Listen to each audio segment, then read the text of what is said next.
Hello students, welcome to first episode of numerical problem in physics on rotational dynamics. Start करते हैं आज का lecture with concepts and motivational quote.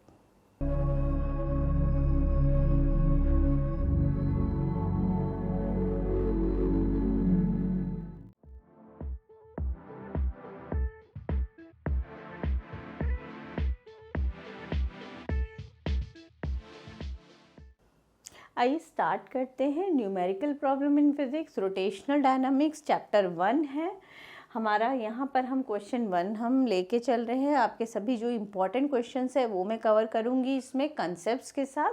तो देखिए, और साथ साथ फार्मूला का यूज़ होने वाला फार्मूला उसका मीनिंग को भी हम थोड़ा सा डिटेल में करेंगे। तो देखिए, क्वेश्चन का पहले समझते हैं कि क्या है। ए fan is rotating at 90 RPM. एक फ़ैन है मेरा, वो 90 आरपीएम की स्पीड से क्या कर रहा है, रोटेट कर रहा है। एकदम से वो स्विच ऑफ हो गया, उसके बाद वो स्टॉप हो जाएगा। कब स्टॉप हुआ, ऐसे ऐसे धीरे धीरे करते करते वो स्टॉप हो गया। और स्विच ऑफ करने के बाद उसने 21 रिवोल्यूशन लिए और फिर जाके वो स्टॉप हुआ है।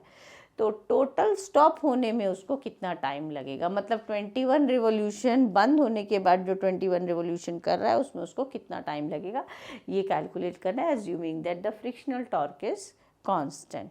ओके, तो देखिए ये जो मुझे दिया हुआ है that is the angular frequency. Initial है इसलिए मैं नॉट का यूज़ कर रही हूँ, ठीक है। 90 आरपीएम है। आरपीएम फ्रीक्वेंसी को आरपीएस में कन्वर्ट किया जाता है 60 से डिवाइड करके। इसे बोलते हैं रिवॉल्यूशन पर सेकेंड, विच इज़ 3/2 आरपीएस।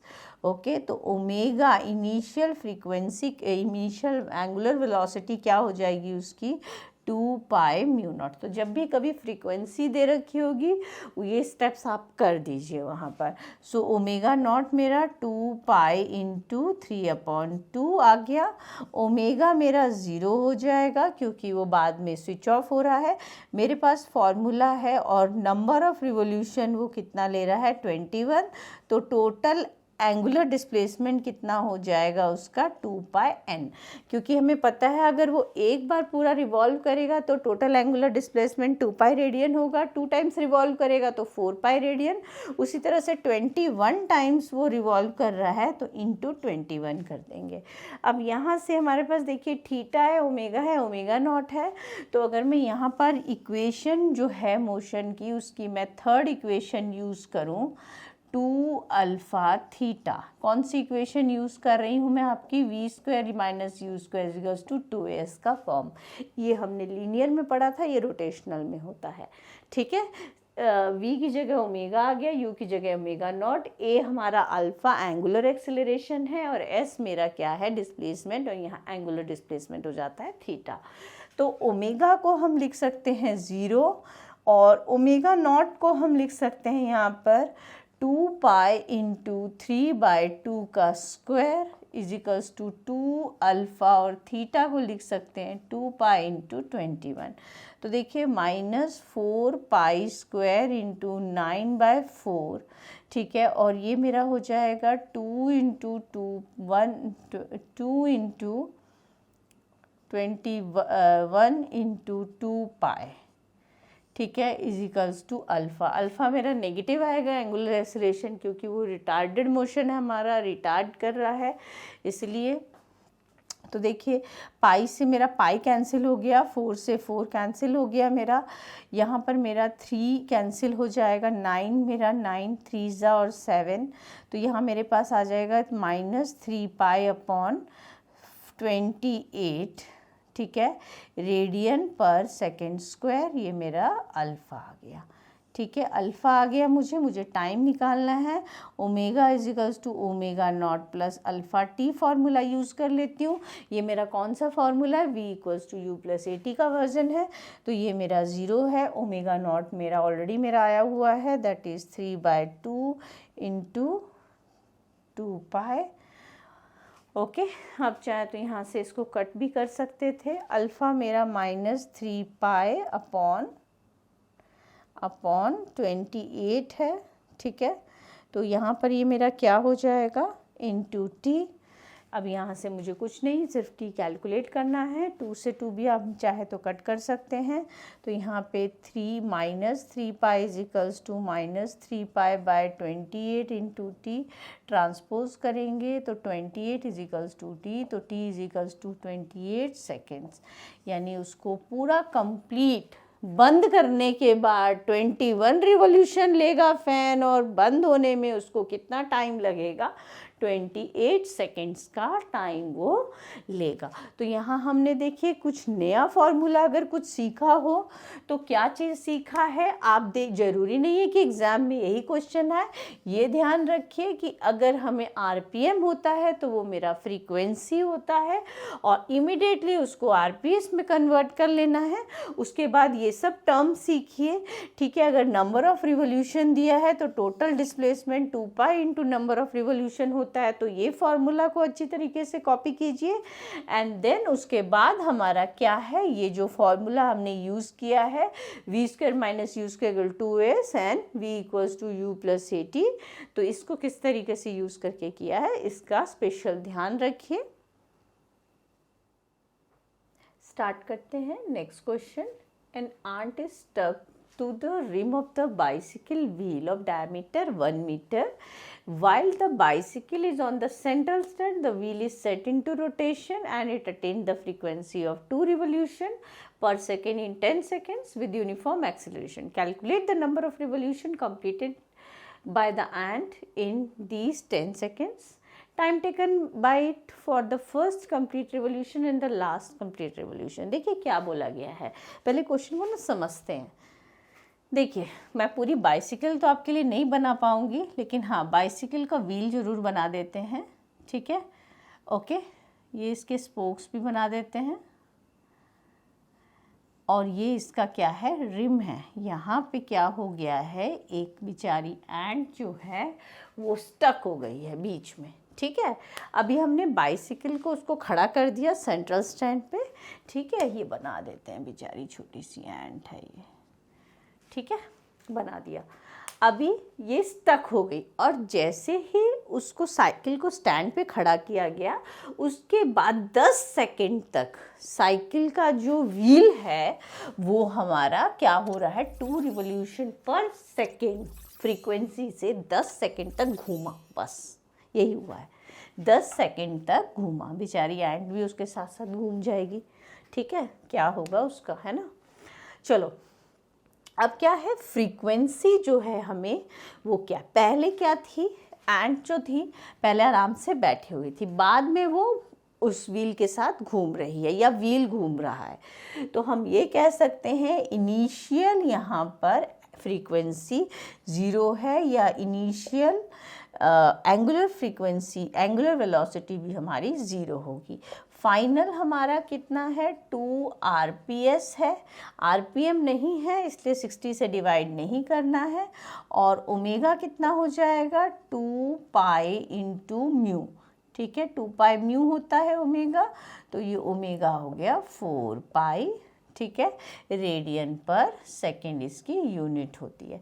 तो मुझे क्या मिल गया, ओमेगा और omega, omega not and omega. Omega मैंने 0 क्यों लिया, क्योंकि साइकिल स्टैंड पे थी, बाद में रिवॉल्यूशन सेट किया गया है उसमें, बाद में रिवॉल्व होना स्टार्ट हुई है। इनिशियल फ्रीक्वेंसी 0, फाइनल फ्रीक्वेंसी ये आ गई। तो ये सेंटेंस पढ़ के हमें इतना पता चल गया, टाइम भी पता चल गया 10 सेकेंड्स के लिए, ठीक है। हमें क्या फाइंड करना है, इसमें नंबर ऑफ रिवॉल्यूशन, उसमें जैसे 21 नंबर ऑफ रिवॉल्यूशन गिवन था ना, इसमें हमें नंबर ऑफ रिवॉल्यूशन फाइंड करने हैं। तो theta is equals to 2 pi n होता है, ठीक है। अगर मुझे थीटा पता चल जाए then I can also find n number of revolution. तो देखिए ओमेगा, ओमेगा नॉट, थीटा और t से रिलेटेड क्या हो सकता है हमारा। अगर मैं पहले मुझे क्या चाहिए, अल्फ़ा मुझे कैलकुलेट करना पड़ेगा क्योंकि अल्फ़ा के बिना कुछ नहीं हो पाएगा। तो देखिए यहाँ पर अगर मैं यहाँ पे टाइम मुझे 10 सेकेंड्स दिया हुआ है तो थीटा इज इक्वल्स टू नहीं, थीटा इज इक्वल्स टू नहीं, पहले omega is equals to omega not plus alpha t लेती हूँ। टाइम मुझे 10 सेकेंड दिया हुआ है, ओमेगा मुझे कितना है 4 पाई, ये 0 है, plus v is equals to u plus a t का फॉर्म है ये, अल्फ़ा और टाइम मेरा 10 सेकेंड्स है, तो 4 pi by 10 is equals to alpha या फिर 2/5 पाई रेडियन पर सेकेंड इसकी यूनिट होती है। मैं इसलिए आपको सिखा रही हूँ कि अगर क्वेश्चन इतना तक ही सॉल्व करना हो तब भी आप उसको आसानी से सॉल्व करें। इसे हम बोलते हैं एंगुलर एक्सीलरेशन, ठीक है। और ये हमारा एंगुलर डिस्प्लेसमेंट है, ये नंबर ऑफ रिवोल्यूशन है। ओमेगा का तो आपको सारा कंसेप्ट पता चल ही गया, आरपीएम आरपीएस और म्यू से ओमेगा कैसे निकालते हैं, ठीक है। तो ये हो गया मेरा अल्फ़ा आ गया। अब मैं ये वाला फॉर्मूला लगाऊंगी, s is equals to u t plus half a t square, half alpha t square. तो इसकी जगह 2 पाई एन लिख सकती हूँ, ठीक है। n is number of revolution, ये मेरा 0 है तो पूरा फैक्टर 0 हो जाएगा। हाफ अल्फ़ा की वैल्यू मेरी 2/5 पाई है और t मेरा कितना है, t मेरा 10 है, ठीक है। तो यहाँ से देखिए 2 पाई से 2 पाई कैंसिल हो जाएगा, तो n मुझे मिलेगा 1/10 इंटू 100, तो n मेरा 10, ठीक है। तो यानी वो जो है व्हील कितनी बार कितने रिवॉल्यूशन करेगा, 10 सेकेंड्स के अंदर कितने रिवॉल्यूशन कर लेगा, 10 रिवॉल्यूशंस कर लेगा। तो ये मुझे मिल गया, नंबर ऑफ रिवॉल्यूशन मुझे मिल गया। अब time taken by it for first complete revolution, first कितना 10 चक्कर लगा रहा है, 10 सेकेंड में 10, तो 1 सेकेंड में 1 नहीं होगा, ऐसा नहीं। तो हमें कितना है, first time taken by it for the first complete revolution, ठीक है। तो अब इसमें क्या पूछा गया है, फर्स्ट कंप्लीट रिवॉल्यूशन करेगा, यानी n जो है हमारा जब 1 होगा तब हमारा टाइम क्या होगा, ये मुझे फाइंड करना है। तो मेरा यही वाला ही फॉर्मूला लगाएंगे, theta is equals to omega not t plus half alpha t square, इसकी जगह 2 पाई इंटू 1, 2 पाई n की जगह 1, ये तो 0 है, हाफ अल्फ़ा तो सेम ही रहेगा और ये टाइम मेरा t1 स्क्वायर हो जाएगा। तो 2 पाई से 2 पाई कैंसिल हो गया, 10√10 इज इक्वल्स टू t1, यानी फर्स्ट जो वो रिवॉल्व करेगा तब वो कितना टाइम लेगा, √10, और √10 का वैल्यू कितना होता है 3.1623 अप्रॉक्स, तो ये मेरा इतना सेकेंड्स लेगा, ठीक है। √10 का जो वैल्यू है 3.16, तो फर्स्ट जब वो रिवॉल्व करेगा तब वो कितना टाइम लेगा, 3.1623 सेकेंड्स लेगा। अब लास्ट रिवॉल्व जब करेगा तब कितना वो टाइम लेगा, वो मुझे फाइंड करना है। लास्ट कंप्लीट रिवॉल्यूशन, तो उसको हम कैसे कैलकुलेट करेंगे, लास्ट रिवॉल्यूशन। तो देखिए लास्ट रिवॉल्यूशन कैसे कैलकुलेट करेंगे, टोटल वो कितने रिवॉल्यूशंस ले रहा है, 10 रिवॉल्यूशन ले रहा है। अगर फर्स्ट 10 जो है उसमें से अगर मैं फर्स्ट 9 रिवॉल्यूशन को माइनस कर देती हूँ तो मेरा जो लास्ट रिवॉल्यूशन है यानी वो 10th रिवॉल्यूशन है वो आ जाएगा। तो उसमें कितना टाइम लगेगा मुझे, बेसिकली लास्ट रिवॉल्यूशन का टाइम T10 माइनस T9 होगा। T10 मतलब 10 रिवॉल्यूशन में, तो 10 रिवॉल्यूशन में तो टाइम पता है 10 सेकेंड्स का लग रहा है, तो ये लास्ट रिवॉल्यूशन में वो इतना टाइम लेगा। तो T10 तो हमें पता ही है कितना है, 10 सेकेंड्स है। ज़रा T9 ऐसे ही निकाल लेते हैं जैसे मैंने ये निकाला है। तो T9 में N9 लेंगे और T9 हम निकाल लेंगे। तो 2 pi into 9 is equals to half into, same यही फॉर्मूला लगा रहे हैं, ओमेगा नॉट 0 है, हाफ अल्फ़ा की वैल्यू मैं पुट कर रही हूँ यहाँ पे और T9 स्क्वायर। तो ये देखिए 2 पाई से 2 पाई कैंसिल हो गया, ये 90 √90 हो जाएगा T9 और इसको मैं लिख सकती हूँ 3√10 इज इक्वल्स टू 39 और √9 की वैल्यू 3.1623 है, तो ये मेरा T9 हो जाएगा। ठीक है, इसको हम मल्टीप्लाई करेंगे 9.4869 हो जाएगा मेरा, तो ये मेरा क्या हो गया, T9 हो गया। और T10 मुझे पता है, तो टाइम जो है लास्ट रिवॉल्यूशन में, time taken in last revolution में कितना उसको टाइम लगेगा, T10 माइनस T9। T10 मेरा 10 है और T9 मेरा 9.4869 है, तो हम इसको सब्ट्रैक्ट कर देंगे। ठीक है, तो हमारे पास अप्रॉक्स कितना आ जाएगा, 0.5131 सेकेंड्स। तो इतना उसको टाइम लगेगा, लास्ट सेकेंड में उसको इतना टाइम लगेगा, और फर्स्ट जब वो रिवॉल्यूशन कंप्लीट करने में उसको इतना टाइम लगेगा। तो देखिए यहाँ पर क्या क्या कॉन्सेप्ट सीखा कि पहले वो हमारा स्टॉप है, बाद में रिवॉल्व करना स्टार्ट किया, और उस तो हमने number of revolution, time given था, नंबर ऑफ़ रिवॉल्यूशन फाइंड किया।